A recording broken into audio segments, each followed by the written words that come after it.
Good morning friends. GST platform के YouTube channel में आप सभी का स्वागत है। जी हाँ फ्रेंड्स, जीएसटी के रजिस्ट्रेशन में एक बेहद important change pan India basis पे नोटिफाई कर दिया गया है, जिसका इम्पैक्ट 99% लोगों ने समझा ही नहीं। उन्होंने ये समझा कि एक नोटिफिकेशन था, उस नोटिफिकेशन को विड्रॉ कर लिया, बात खत्म हो गई। भाई, उस नोटिफिकेशन को विड्रॉ करने से जो अब जंजाल फंस चुका है जीएसटी रजिस्ट्रेशन में, उसका इम्पैक्ट भी समझ लीजिए। सर, ऐसा क्या हो गया? कौन सा नोटिफिकेशन है जिसने क्या कर दिया? अब जुड़े रहिएगा इस वीडियो के एंड तक। देखिए किस तरीके से नोटिफिकेशन विड्रॉ होने से आपके पूरे रजिस्ट्रेशन प्रोसेस पे जो टाइटनेस है, जो सिक्योरिटी है गवर्नमेंट की, वो लग जाती है। तो मैं आपको लिए चलता हूं नोटिफिकेशन नंबर 13/2024 के अंदर, जिसमें इन्होंने एक पुराने नोटिफिकेशन को विथड्रॉ कर लिया है, या यूं कहिए कि रीसाइंड कर लिया है। पहले आपको मैं वो नोटिफिकेशन दिखाता हूं। अगर आपको ये वीडियो पसंद आती है, और नहीं भी आती है फिर भी, आप इस वीडियो को ज्यादा से ज्यादा लोगों तक शेयर कीजिएगा, क्योंकि जीएसटी रजिस्ट्रेशन में ये बवाल अब होने जा रहा है। ये देखिए, हमारे पास है नोटिफिकेशन नंबर 13/2024। ये जो नोटिफिकेशन आया है, ये आया है rule 8 of the CGST rules के अंदर।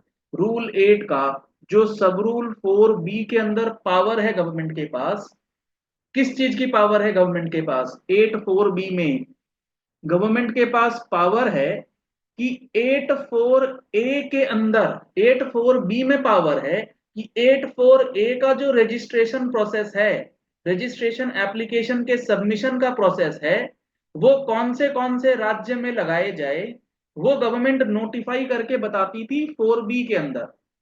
तो आज से पहले, यानी कि 10 जुलाई 2024 से पहले, 4B के अंदर वो रजिस्ट्रेशन प्रोसेस जो 4A में दिया गया है, 4A वाला रजिस्ट्रेशन प्रोसेस कौन से राज्य में लगा हुआ था in exercise of powers under 8(4)B?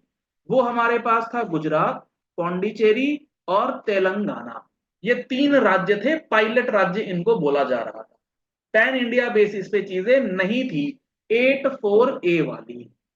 अब इस नोटिफिकेशन को जब विथड्रॉ कर लिया गया, कौन सी नोटिफिकेशन को? नोटिफिकेशन नंबर 27/2022 को। इस नोटिफिकेशन को विथड्रॉ करने से हुआ क्या, आपको पहले मैं एक बार दिखाता हूं। नोटिफिकेशन 27/2022 ये कहता है कि 8(4)B के अंदर जो पावर्स दिए गए हैं कि आप as a government recommendation of the council की बेसिस पर ये स्पेसिफाई करेंगे कि आपका 8(4)A का जो प्रोवाइजो है, वो कौन से राज्य में लगेगा और कौन से राज्य में नहीं लगेगा। ठीक है, तो जो आपका एडिशनल सिक्योरिटी फीचर्स है रजिस्ट्रेशन एप्लीकेशन को सबमिट करने के लिए, अभी तक इस नोटिफिकेशन की बदौलत तेलंगाना नहीं था, वो आंध्र प्रदेश, गुजरात और पौंडीचेरी में लगता था। अब इस नोटिफिकेशन को विड्रॉ कर लिया। 27/22 आज की डेट में खत्म है, जीरो है, नील बटे सन्नाटा। तो अब इसका मतलब ये हुआ कि 8(4)A के अंदर जो रजिस्ट्रेशन एप्लीकेशन का प्रोसेस है, वो पैन इंडिया बेसिस पे लागू हो गया। सारे भारतवर्ष में ये प्रोविजन अब लग चुका है। तो आपको अब ये समझना होगा कि 8(4)A का नया रजिस्ट्रेशन प्रोसेस है क्या। इस बात को बहुत अच्छे से आप समझ लीजिए। मान लीजिए आपके पास एक टैक्स पेयर आया रामू। अब इस रामू का पुराना जीएसटी नंबर जो है वो कैंसिल हो गया था। मैं एग्जांपल लेकर के चल रहा हूं। इसका जीएसटी नंबर कैंसिल हो गया था। इसके पैन नंबर पे एक जीएसटी नंबर इसने कैंसिलेशन करा लिया है। डिपार्टमेंट ने कैंसिल करा, इसने कोई गड़बड़ी करी होगी, रिटर्न वगैरह फाइल नहीं करा होगा जिस भी कारण से। ये आपके पास आता है कि मुझे नया जीएसटी रजिस्ट्रेशन चाहिए। आपने कहा ठीक है। आपने इसके पैन नंबर पे जीएसटी का रजिस्ट्रेशन एप्लीकेशन REG01 इनिशिएट किया। पार्ट ए भरा, सब कुछ भरा, आपने देखा कि हाँ इस पैन पे ऑलरेडी एक नंबर कैंसिल्ड है। आप कंटिन्यू करते हैं और REG01 का एप्लीकेशन सेव करते हैं डेटा, उसमें आप भरने लगते हैं। REG01 आप भरेंगे, आप उसको सबमिट कर देंगे, आप उसके जीएसटी रजिस्ट्रेशन को सबमिट करेंगे, और सबमिट करने के समय आपको दो ऑप्शन सिलेक्ट करना होता है, आधार ऑथेंटिकेशन करना है या आधार ऑथेंटिकेशन जो है वो नहीं करना है। अगर तो आप आधार ऑथेंटिकेशन नहीं करते हैं, अगर आप आधार ऑथेंटिकेशन नहीं करते हैं तो इसके लिए तो ऑलरेडी एक नया रूल आ ही चुका, एक नया सब रूल आ ही चुका है कि आपका मैंडेटरी फिजिकल एप्लीकेशन पहले वेरीफाई होगा, तभी सबमिट होकर के एआरएन आएगा। तो इसकी तो बात छोड़ ही दीजिए। 84A के अंदर जो मेन इशू है वो ये है कि आपका आधार ऑथेंटिकेशन होने के बाद भी अगर आप रिस्की प्रोफाइल वाले पाए गए, हाई रिस्क वाले आप अगर निकल जाते हैं, तो आपका एप्लीकेशन जो है पोर्टल सबमिट नहीं करेगा, एआरएन आपको नहीं दिया जाएगा, बावजूद इसके कि आपने आधार ऑथेंटिकेशन कर दिया है। नॉर्मल प्रोसेस क्या है, अगर आप नॉन रिस्की है तो आधार ऑथेंटिकेशन करेंगे, आपका एआरएन आ जाएगा। लेकिन अगर आप रिस्की प्रोफाइल में हैं तो आधार ऑथेंटिकेशन होने के बाद भी एडिशनल वेरिफिकेशन होगा एआरएन आने से पहले। ये नियम पहले 3 राज्यों में लगता था, गुजरात, पौंडीचेरी, आंध्र प्रदेश, क्योंकि 4B में ये पावर थी गवर्नमेंट नोटिफाई करे स्टेट, उस नोटिफिकेशन को विड्रॉ कर लिया, मतलब अब वो प्रोविजंस पैन इंडिया बेसिस पे लागू हो चुकी। तो अब यहां पर होगा क्या, अब यहां पर इस बात को आप समझिएगा कि आपका जो जीएसटी रजिस्ट्रेशन एप्लीकेशन जाएगा, अगर उस रजिस्ट्रेशन एप्लीकेशन को पोर्टल ये डिटरमाइन कर लेता है कि रिस्की है, घपला है, यहाँ घालमेल करा हुआ है, तो पोर्टल आपके पास एक ईमेल भेजेगा जिसमें आपको अपॉइंटमेंट दिया जाएगा।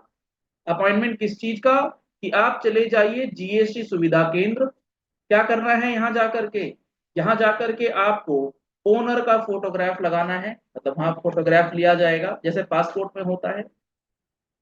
जो डॉक्यूमेंट्स आपने एप्लीकेशन के साथ लगाए हैं उसकी फिजिकल वेरिफिकेशन करी जाएगी, ओरिजिनल डॉक्यूमेंट्स आपको लेके जाने होंगे।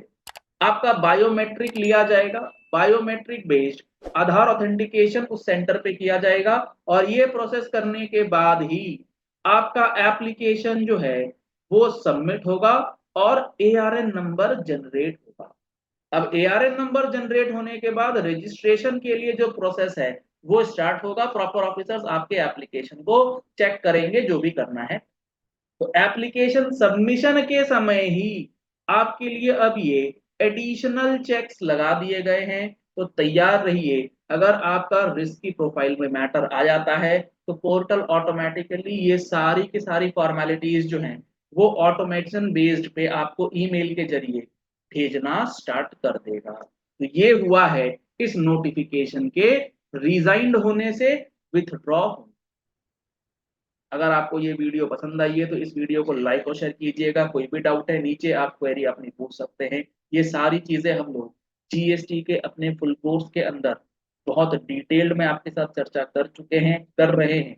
अगर आपने अभी तक जीएसटी का फुल कोर्स ज्वाइन नहीं किया है तो कॉन्टैक्ट नंबर्स आपको स्क्रीन पर दिए गए हैं, उस नंबर पे आप कॉल कर सकते हैं, व्हाट्सएप कर सकते हैं। लिंक आपको वीडियो डिस्क्रिप्शन बॉक्स में भी दिया गया है, कमेंट बॉक्स में भी दिया गया है। आप उसके जरिए भी हमारा कोर्स जो है वो ज्वाइन कर सकते हैं, जिसमें 180 घंटे से ज्यादा की क्लासेस लाइव और रिकॉर्डेड वर्जन में दी जा रही है। अगर आप पहली बार आए हैं हमारे यूट्यूब चैनल पर तो आप हमारे यूट्यूब चैनल को फॉलो कर लीजिए, सब्सक्राइब कर लीजिएगा, ताकि आपको भी ऐसे ही इम्पोर्टेंट एनालिसिस समय समय पर मिलती रहे। क्योंकि रजिस्ट्रेशन से संबंधित है तो बहुत सारे लोग इस रूल को लेकर के इम्पैक्ट होने जा रहे हैं। Thank you.